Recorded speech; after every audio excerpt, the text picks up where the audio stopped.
اهلا بيكم. وصفة النهاردة من اقرب الوصفات لقلبي، من ألذ الكيكات اللي اتعلمتها من ماما. تقدروا تقولوا عليها رهيبة خطيرة. كيكة النهاردة اسمها كيكة التوفي او حالة توفي. يلا نبدأ على طول في الوصفة.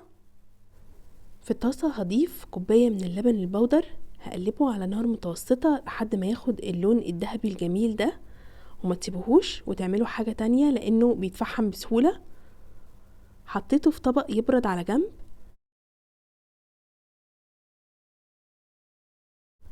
في طبق هزود 3 حبات من البيض وكوباية من السكر ومعلقة صغيرة من الفانيليا.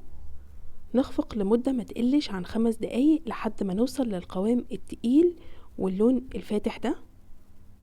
نوقف ونزود كوباية الا ربع من الزيت، وبدأت هنا أخفق على سرعة هادية. زودت كمان كوباية الا ربع من المية، وآخر حاجة ضفت كوباية من الدقيق المنخول ومعلقة صغيرة من البيكنج باودر والحليب البودرة اللي حمصته في الأول. هخفق على سرعة هادية لحد ما تختفي المكونات الجافة، وهستخدم الاسباتيولا هجمع بيها لو في أي حاجة لازقة في الجنب، وده بيكون قوام الخليط.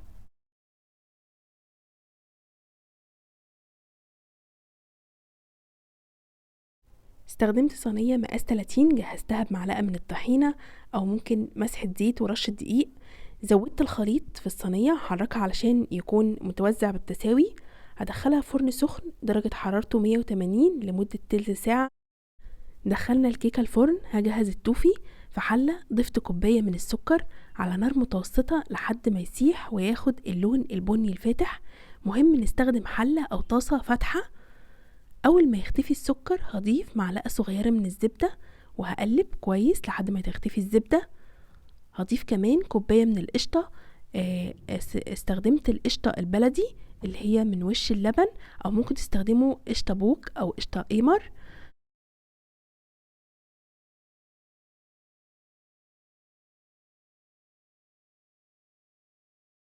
هقلبهم كويس مع بعض، واخر حاجة هزود معلقة صغيرة من الفانيليا.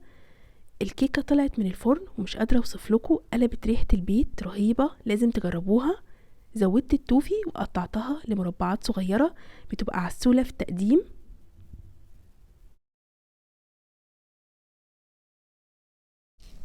ميكس رهيب من النكهات. اتمنى الوصفة تكون عجبتكم، واشوفكم على خير الفيديو الجاي.